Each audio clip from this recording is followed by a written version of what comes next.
எப்படியோ இந்த 2 சைத்தான்க பார்வதியும், கமருதீனும் ரெட் கார்டு குடுத்து பிபி ஹவுஸ்லேருந்து வெளிய தூக்கி கடாசிட்டாங்க.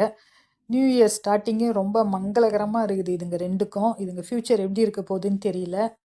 வெளியில போய் இன்னும் என்னென்ன அட்டகாசம் பண்ண போதுங்களோ தெரியல. இதுங்க ஏற்கனவே நெறையா வாழ்க்கையில பண்ணியிருக்குங்க. இப்ப இங்க வந்து பிபி ஹவுஸ்ல பப்ளிக்கா வந்து மாட்டிக்கிச்சுங்க.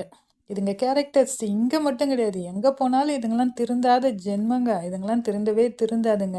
அடுத்தவங்க வாழ்க்கையில மண்ணள்ளி போட்டு, இல்ல அடுத்தவங்கள ஏதாவது பண்ணி தான் மேல முன்னேறதுக்கு இதுங்க கடைசி வரைக்கும் ட்ரை பண்ணும். இப்ப பப்ளிக்கா இதுங்களுக்கு 2026ல கர்மா நல்லா வச்சு செஞ்சிருக்கு. இவங்க சொல்லியிருந்தாங்க வீடியோல, "கர்மா உன்ன சும்மா விடாது, வச்சு செய்யும்னு" சான்றாவ.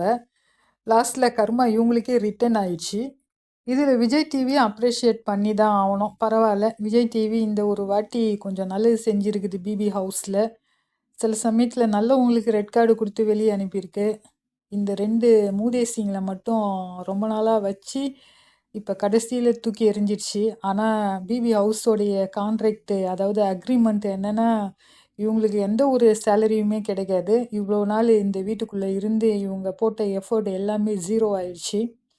கடைசியில் எந்த ஒரு காம்பன்சேஷனும் இவங்களுக்கு கிடைக்காது, கெட்ட பேரை தவிர.